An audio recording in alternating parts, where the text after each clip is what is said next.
On a frozen highway deep in the mountains of Wyoming, the storm didn't just erase the road, it erased choices. A 45-year-old man in a worn brown leather coat drove straight into the blizzard, not knowing this night would test everything he had buried for years. Then he saw her.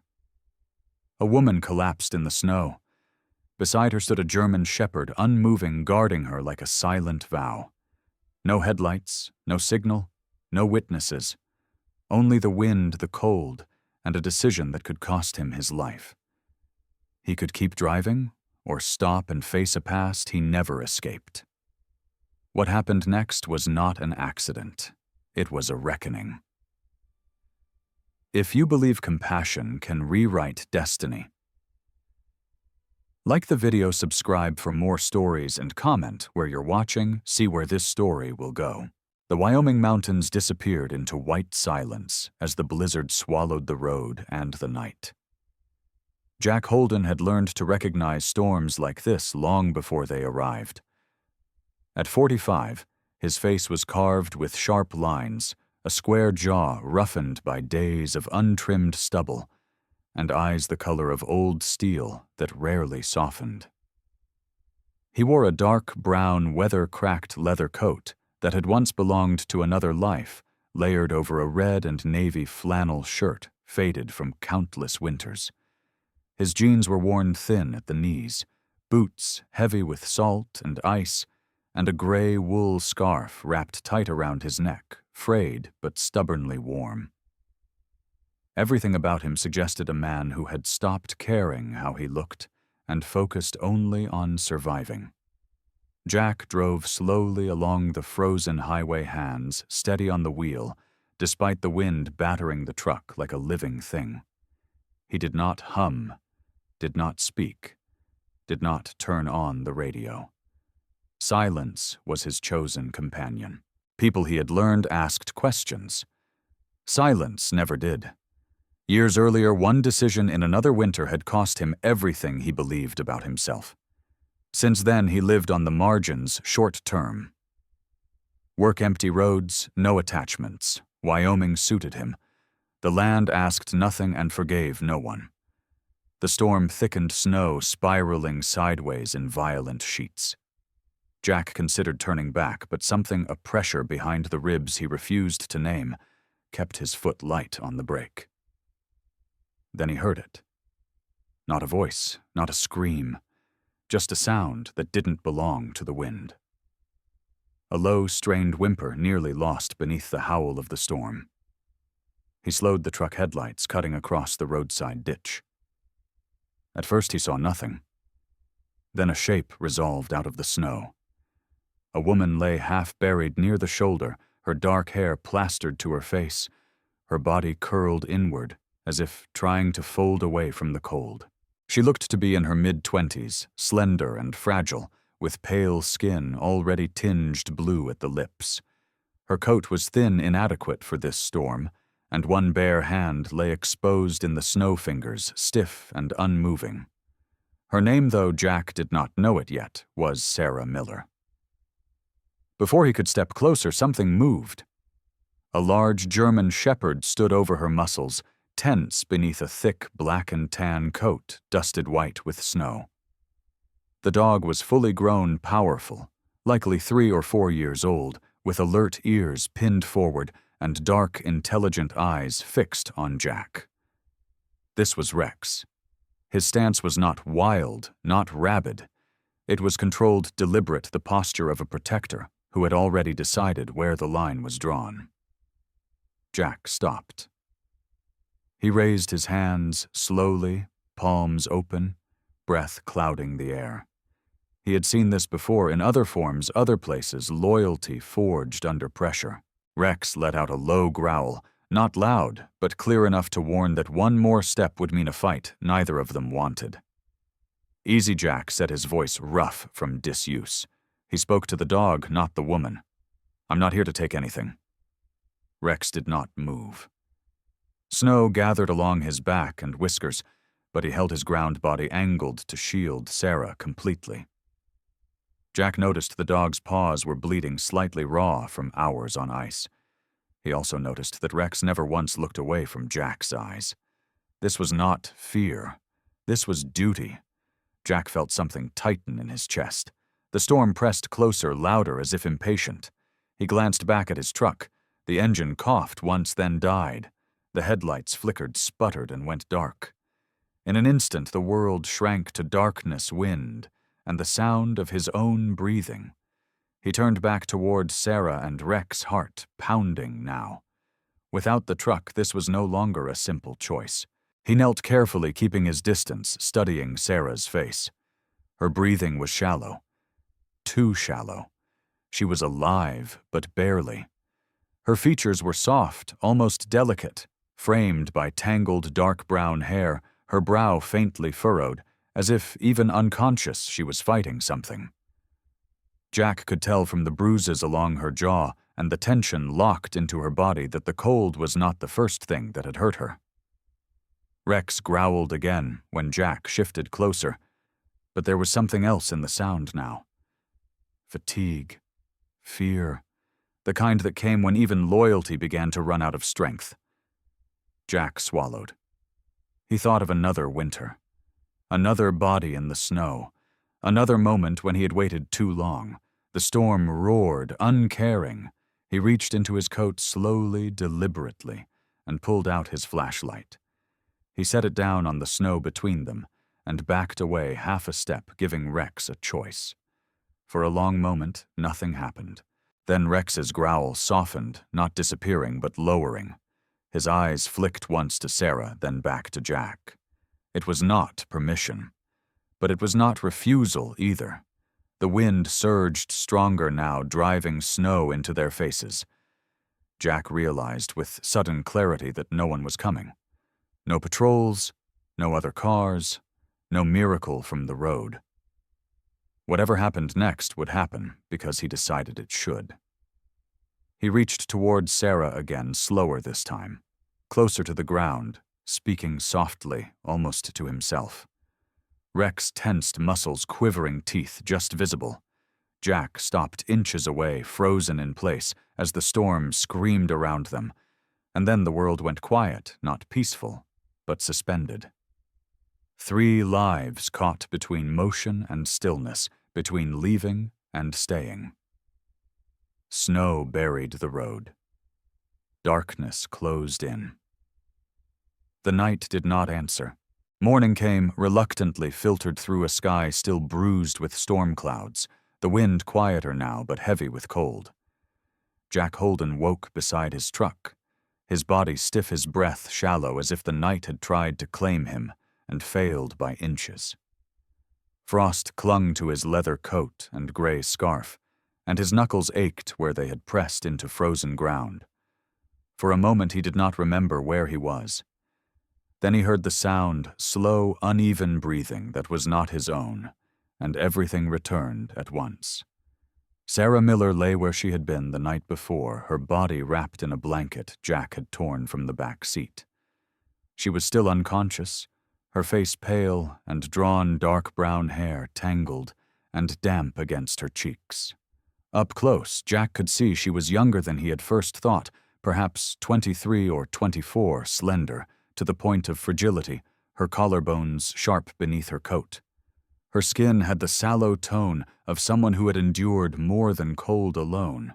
Even in sleep, her brow was tense, as if rest did not come easily to her. Rex had not moved. The German shepherd sat beside her chest, his body angled to shield her from the wind, amber eyes never leaving Jack.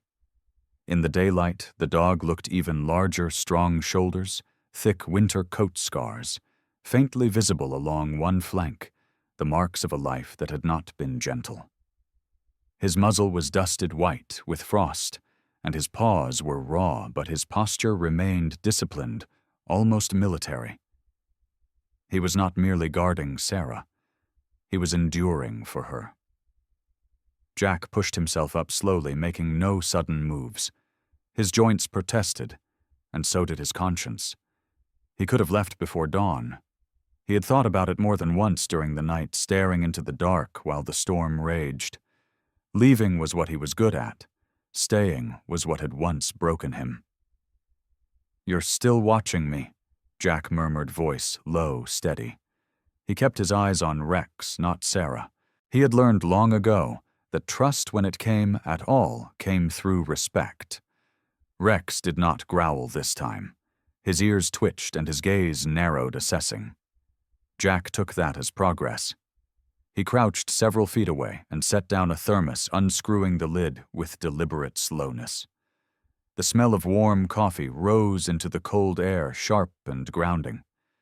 He poured a small amount into the cap and slid it gently across the snow, not toward Rex, but sideways, giving the dog room to decide. Minutes passed. The wind sighed through the trees. Finally, Rex lowered his head slightly, not to drink, but to acknowledge the gesture. His eyes flicked from Jack to Sarah, then back again. The message was clear: help her or leave. There would be no middle ground. Jack exhaled. He rubbed his hands together, then reached toward Sarah carefully, this time stopping whenever Rex stiffened. He pressed 2 fingers to her neck. A pulse, weak, irregular, but there. Relief hit him harder than he expected. He swallowed it down. Relief made people careless. "She's freezing," Jack said quietly, more to himself than to the dog. "I've got a place, not close, but warmer than this." Rex watched him with the intensity of something weighing a stranger's worth. Jack had seen that look once before, years ago, reflected in the eyes of a man he had failed to save. The memory burned, but he held his ground. It took time. Jack wrapped Sarah more securely, lifted her with careful strength, feeling how light she was, how easily the cold could have taken her. Rex followed step for step as Jack carried her to the truck, his body tense, ready to attack if Jack faltered. The engine coughed twice before roaring to life, defiant as its owner. Jack did not question the mercy.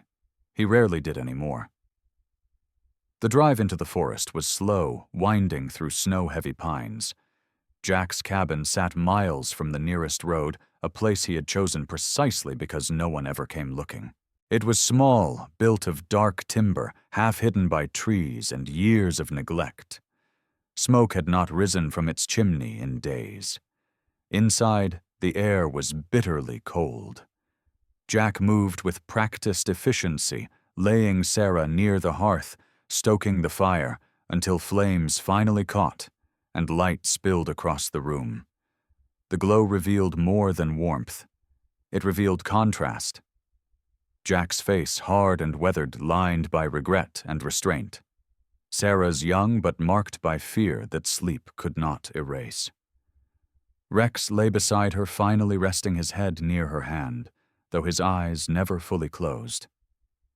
Jack sat back, exhaustion seeping into his bones. He watched the fire, then the girl, then the dog. He did not know why he had brought them here. He only knew that leaving them had felt impossible.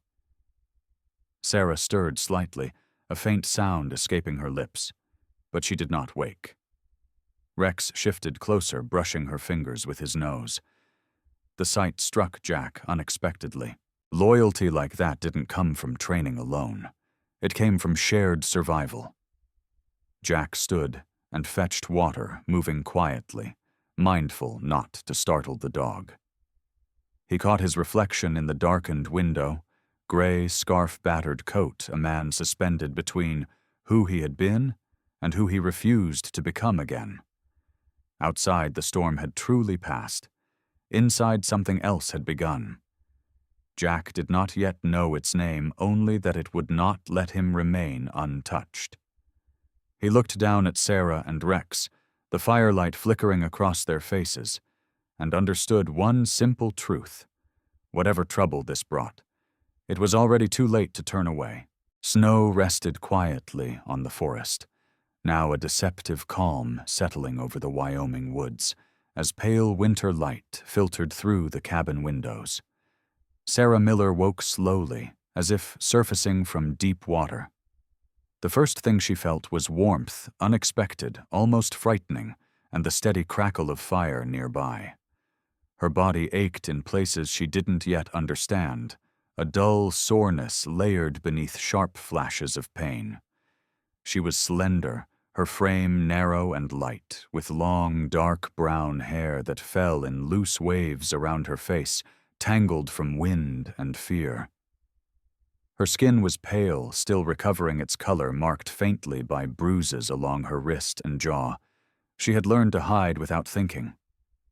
When her eyes opened, they were dark and wary, the eyes of someone who had learned too early that safety could vanish without warning. She tried to move. Pain answered immediately. Before she could make a sound, a familiar weight pressed gently against her side. Rex, the German shepherd, lay between her and the room, his body stretched protectively along the hearth, one ear flicking the moment she stirred. His eyes met hers, steady and calm, and she felt her breath loosen for the first time since she had collapsed in the snow. Rex was 3 years old, powerful and disciplined, his black and tan coat thick and glossy even after the storm, his scars earned not in training, but in defense. He had saved her before. He would do it again, if needed. "You're awake," a man's voice said quietly. Sarah's gaze shifted to Jack Holden. He stood near the far wall, broad-shouldered and solid, his leather coat hanging open over the red and navy flannel, his gray scarf folded neatly, now drying by the fire. In the light, she could see his face, clearly strong angles, softened by exhaustion, deep lines at the corners of his eyes, dark stubble shadowing his jaw.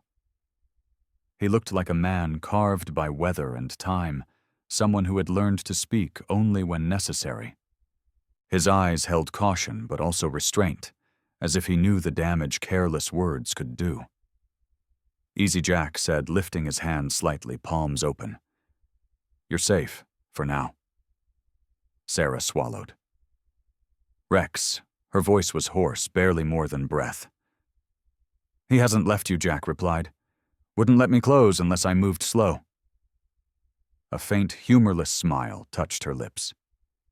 "That sounds like him." Silence filled the cabin, thick but not hostile. The fire popped softly. Sarah studied Jack the way prey learned to study unfamiliar terrain, looking for exits, measuring intent. Jack felt it, and didn't flinch. He had seen fear shaped like that before.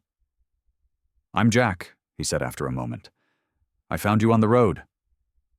Sarah nodded once. "I know." She paused, then added, "Thank you."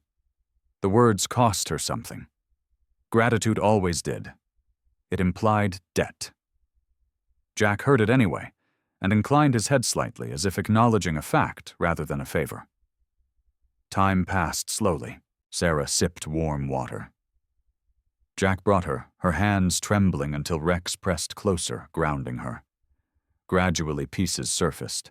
She spoke without drama, her voice controlled, almost distant, as if recounting someone else's life. She told him about running, about the man she had loved once, then feared, about nights when Rex had placed himself between her and raised voices between her and fists. She did not say the man's name.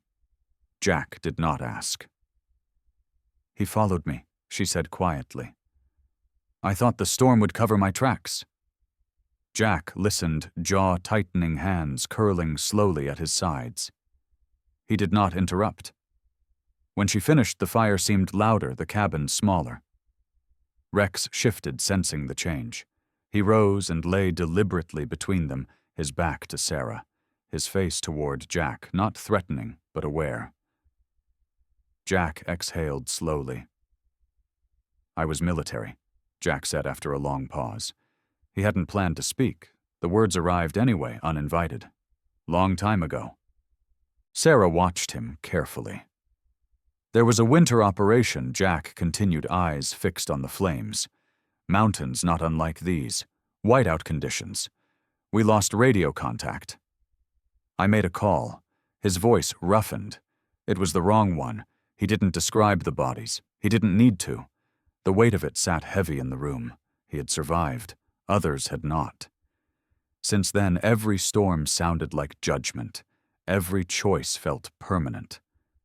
I left after that, he said simply.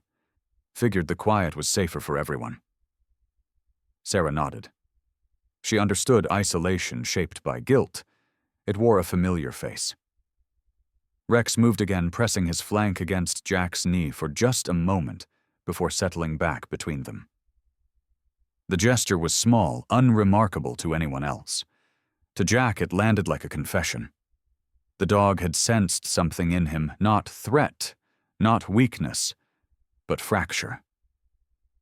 Outside, snow drifted softly from the trees. Inside, 3 lives hovered close, wary of the space between them. Jack realized he was no longer alone in his thoughts.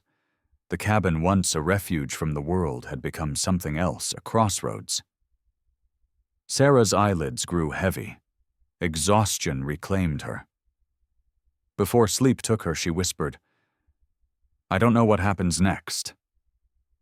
Jack looked down at her, then at Rex, then at the fire slowly consuming its fuel. "Neither do I," he said. And for the first time in years, the uncertainty did not feel like a threat. Night fell early, the forest tightening around the cabin as clouds dragged shadows across the snow, and the wind returned with a colder edge. Jack Holden felt it before he heard it. 10 years of avoidance had sharpened certain instincts, and one of them whispered that quiet, real quiet, rarely meant safety. He stood near the window leather coat, already on gray scarf, looped once around his neck, eyes scanning the tree line. Firelight behind him painted long angles across his face, sharpening the planes of his jaw and the lines cut by years of restraint. He had lived by one rule since leaving the military: do not be seen, do not be remembered. Tonight the rule pressed against him like a closing door. Sarah Miller sat on the edge of the bed, wrapped in a thick blanket, her posture tense despite the warmth. She was still pale, her slender frame fragile against the rough wood of the cabin. Dark brown hair pulled back loosely to keep it from her face. Her eyes tracked Jack's movements alert, calculating the way survivors watched rooms. Rex lay between them, head up now, ears angled toward the door body, rigid. The German Shepherd's breathing had changed, slower, deeper controlled. This was not rest. This was readiness. Rex rose without sound and moved to the window nose, lifting eyes fixed. A low growl rolled from his chest, restrained but unmistakable. Jack's spine stiffened. He followed the dog's gaze and saw what the firelight could not hide: faint impressions in the snow, half buried but fresh, circling wide. Someone had learned where they were. "Someone's here," Jack said quietly. He did not raise his voice. Panic wasted time. Sarah's fingers tightened in the blanket. "They found me," she whispered. Not fear, now certainty. Jack crossed the room in 2 strides, killing the lantern and plunging the cabin into dim firelight alone. He checked the door, the back window, the small side opening he used for supplies. All vulnerable, all his doing. He had chosen isolation, not fortification. Rex moved again, positioning himself squarely between Sarah and the door. His muscles bunched, black and tan coat bristling slightly, eyes locked forward. He looked larger now, older somehow, every inch the working dog he had once been trained to be. Jack recognized the posture instantly. He had stood like that once long ago when orders were clear and outcomes were not. Headlights flared briefly through the trees, then vanished. Voices followed, muffled, impatient. 2 men, maybe 3. Jack strained to listen, the old habits waking fully now. One voice was sharp, nasal, edged with frustration. Another was lower, steady, used to being obeyed. They were close enough to smell smoke soon. Jack's chest tightened. Running had always been his answer. Pack up, disappear, let the storm cover everything.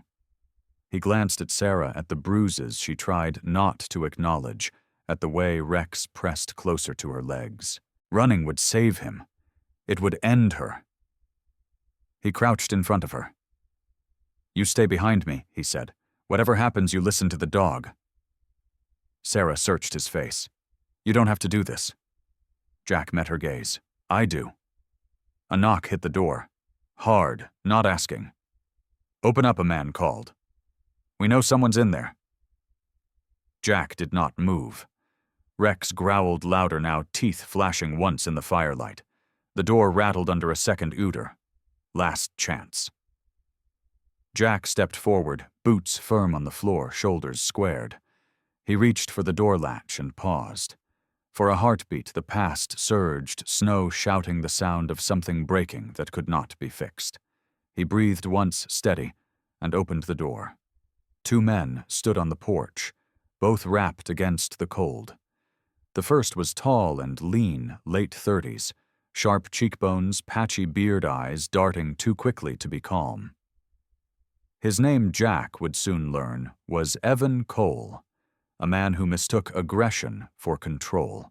The second was broader, older, mid-40s, thick neck, calm eyes, a face used to enforcing consequences. Mark Dugan did not raise his voice. He did not need to. "We're looking for a woman," Dugan said. "Came through here in the storm, with a dog." Jack held his gaze. "You won't find her," Cole snorted. "We can hear the dog." Rex stepped forward, fully visible now, body blocking the doorway, growl vibrating through the night. Snow swirled around his paws as if reluctant to settle. Dugan studied the dog, then Jack. "You don't want trouble," he said. Jack felt the truth of that statement settle like a challenge. "You already brought it." Cole reached inside his coat. Rex lunged not forward but upward, snapping inches from Cole's wrist, a warning perfectly measured. Cole cursed and stumbled back. Dugan's eyes narrowed. "Call him off," Dugan said. Jack didn't raise his voice. "Leave. Now." For a moment, no one moved. Wind pushed snow across the porch, erasing tracks even as they formed. Dugan's gaze flicked past Jack, catching a glimpse of Sarah's silhouette in the firelight. Understanding settled in his expression. "This isn't over," he said quietly. Jack knew that tone. Promises like that didn't dissolve with distance. The men backed away, slow, deliberate, retreating into the trees. Headlights flared again, then disappeared. Jack closed the door and braced it. His hands shook just once. Rex paced, then returned to Sarah, pressing close until her breathing steadied. Silence returned heavier now. Jack leaned against the wall, eyes closed, the weight of what he had chosen pressing in. He had not run. He had stood. And by doing so, he had crossed a line he could not uncross. Outside, the forest held its breath. Inside, 3 lives hovered at the edge of something final, knowing the night had only begun to test them. Dawn arrived quietly, pale light, slipping through thinning clouds, as the snow began to soften beneath a sky finally willing to release its grip. Jack Holden stood on the porch of the cabin, breath visible in the cold air, watching the forest change color inch by inch. The storm had broken sometime before morning, leaving behind a fragile stillness that felt earned rather than given. His brown leather coat hung heavy on his shoulders, scarred and creased, like the man wearing it, the red and navy flannel beneath, buttoned carefully now, as if order mattered again. He had not slept. Every sound in the night had kept him alert, but when the sun rose and nothing came, something inside him loosened. Not relief, acceptance. Behind him, the cabin door opened softly. Sarah Miller stepped out, wrapped in a thick coat Jack had given her. She moved cautiously, still thin and pale, her slender frame adjusting to the morning air. Her dark brown hair was pulled back loosely, strands catching the light, and her face, though marked by exhaustion, held something new. Resolve. The bruises had not vanished, but the way she carried herself had shifted. She was standing upright, eyes open, no longer folded inward. Rex padded out beside her paws, crunching lightly on the snow. The German shepherd paused at the top of the steps, scanning the tree line out of habit, before settling at Sarah's side. He was calm now, alert, without tension, his posture relaxed but ready.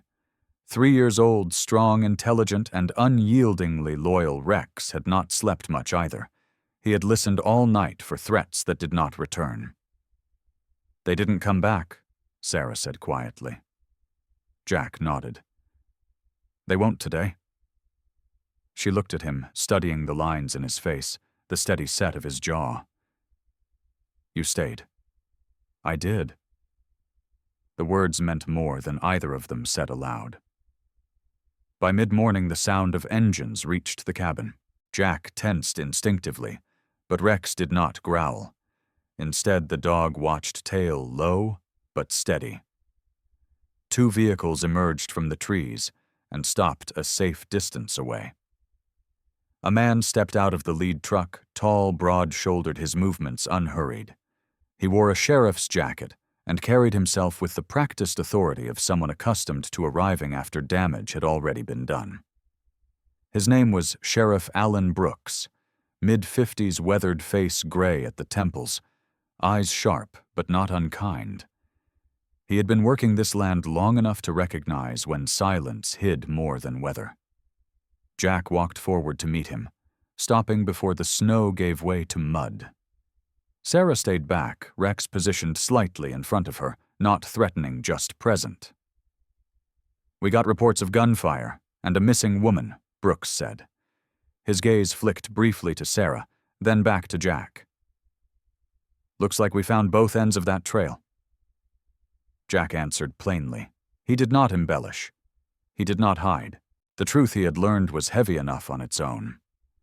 Brooks listened, nodding occasionally, eyes moving between the cabin, the forest, the woman, the dog. When Jack finished, the sheriff exhaled slowly. "You did the right thing," Brooks said. Jack absorbed the words without reaction. He wasn't sure yet what to do with them. The process took hours. Statements, quiet conversations. Sarah spoke when asked, her voice, steady, her hands no longer shaking. She named what had been done to her.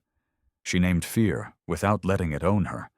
Rex stayed close, his presence grounding a constant reminder that she had not survived alone. When it was over, the vehicles turned back toward town, taking with them the promise of follow-through, of protection, of consequences. Brooks lingered a moment longer, looking at Jack with something like understanding. "You don't have to disappear anymore," he said. Jack watched the trucks fade into the trees. "I know." The forest settled again, quieter than before. Jack returned to the porch where Sarah stood with Rex, the snow beneath them melting into dark earth. The season was shifting. Slowly. "I don't know where I'll go," Sarah said. Jack met her eyes. "You'll decide." She nodded. The answer mattered more than the destination. Rex nudged her hand, then moved toward Jack, pressing his head briefly against the man's leg before returning to Sarah's side. It was a simple gesture, unremarkable to anyone else. To Jack, it felt like forgiveness he hadn't asked for. As the sun climbed higher, light spread across the valley, revealing what winter had hidden. Jack felt something unfamiliar settle into place, not peace, but purpose. He had lived for years avoiding the weight of choice. Now he understood that meaning wasn't found in isolation, but in standing still long enough to let others lean against you. Sarah stepped down from the porch, Rex at her side, and turned back once. "You didn't save me," she said gently. "You gave me space to save myself." Jack watched her walk toward the waiting road, snow crunching beneath her boots, the dog never leaving her side. When they disappeared beyond the trees, Jack remained where he was, the cabin behind him, no longer a hiding place but a marker of where winter had ended. In the quiet after the storm, this story reminds us that miracles rarely arrive with thunder. Sometimes they come as a single choice to stop, instead of walking away to protect, instead of hiding to love when fear would be easier. God does not always remove the winter from our lives, but He places strength in our path, often through another soul willing to stand beside us. Like Jack, we may carry guilt from yesterday, and like Sarah, we may bear wounds no one sees. Yet healing begins the moment we trust that we were not meant to survive alone. In our daily lives, when we choose compassion over indifference, we become part of God's quiet work. If this story touched your heart, share it with someone who needs hope today. Leave a comment with where you're watching from and your prayer request. Subscribe to the channel for more stories of faith, courage, and redemption. May God bless you, protect you, and guide your steps through every storm.